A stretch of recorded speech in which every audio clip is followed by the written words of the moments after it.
السلام علیکم ورحمۃ اللہ وبرکاتہ۔ خوش آمدید قرآن آن لائن 1 پر۔ آج ہم اپنا اگلا سبق پڑھیں گے۔ پچھلے سبق میں ہم نے یہاں تک پڑھ لیا تھا۔ چلیں آج کا سبق ہوگا اعوذ باللہ من الشیطان الرجیم، بسم اللہ الرحمن الرحیم۔ با زبر با۔ اب یہ دھیان کرنا ہے کہ با زبر با ایسے نہیں پڑھنا۔ با زبر با، تا زبر تا، سا زبر سا۔ اب اس والے سا کو سافٹلی ادا کرنا ہے۔ یہ میں آپ کو پہلے بھی بتا چکی ہوں۔ تمام یہ جو حروف ہیں ان کے جو مخارج ہیں ان کو صحیح طریقے سے ادا کرنا ہے۔ وہ میں آپ کو بیچ میں بتاؤں گی کون سے حروف ایسے ہیں جو حروف حلقی ہیں، حلق سے ادا ہوں گے، کون سے موٹے ہیں، کس طریقے سے پڑھنا ہے۔ آپ میرے ساتھ ساتھ پڑھتے جائیے۔ سا کی زبان کی نوک کو ذرا اوپر کے دانتوں پہ ٹچ کر کے اس کو ادا کریں، سافٹلی ادا ہو جائے گا۔ اور ہلکا سے اگر زبان کو باہر رکھیں گے تو زیادہ اچھے طریقے سے ہو جائے گا۔ سا زبر سا، اس کو سیٹی کی آواز میں نہیں پڑھنا، مطلب سین کی آواز میں، اس سین کی آواز میں نہیں پڑھنا۔ جیم زبر جا، ہا زبر ہا، زا زبر زا۔ اب دیکھیں اس والے زا میں سیٹی کی آواز آ رہی ہے، زا زبر زا۔ آگے بتاؤں گی کہ جو دوسرا زال ہے وہ سیٹی کی آواز میں نہیں پڑھنا۔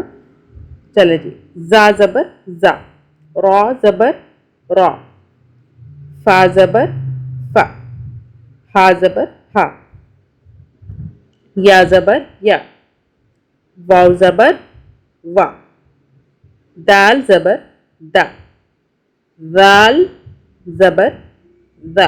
اب یہ سافٹ والا زال ہے، اس کو زا سافٹ ادا کرنا۔ اسی طرح زبان کو اوپر دانتوں پہ ٹچ کریں زبان کی نوک کو تو ادا ہو جائے گا، اور ہلکا سا زبان کو باہر کر کے پھر آپ اس کو ادا کرنے کی کوشش کیجیے۔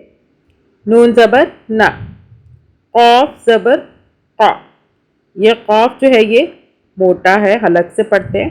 میم زبر ما، کاف زبر کا، یہ والا کاف باریک ہے۔ لام زبر لا،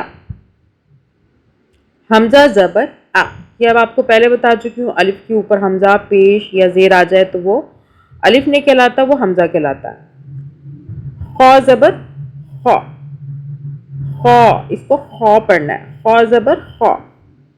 عین زبر آ، یہ عین کو حلق سے پڑھنا ہے۔ عین زبر آ، اس کو الف کی آواز میں عین نہیں پڑھنا، عین زبر آ ایسے پڑھنا ہے۔ غین زبر غا، سین زبر سا، شین زبر شا، طا زبر طا، ظا زبر ظا، صاد زبر صا، ضاد زبر ضا۔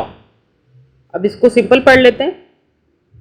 با، تا، سا، جا، ہا، زا، را، فا، ہا، یا، وا، دا، ذا، نا، قا، ما، کا، لا، آ، خا، ع، غا، سا، شا، طا، ظا، صا، ضا۔ اب یہ جو ہے ضا، اس کو دال بھی نہیں پڑھنا، اور اس کو ضاد بھی نہیں پڑھنا، مطلب اس کو دال کی آواز میں نہیں پڑھنا، ضا۔ ٹھیک ہے، اس کو ضا اور دا کی جو درمیان کی کیفیت ہے اس میں پڑھنا ہے، ضا۔ چلیں اس کو اچھے طریقے سے یاد کر لیں، جب یاد ہو جائے پھر آگے بڑھیے گا۔ تب تک کے لیے اللہ حافظ۔ انشاءاللہ نیکسٹ ویڈیو میں ہم اگلا سبق پڑھیں گے۔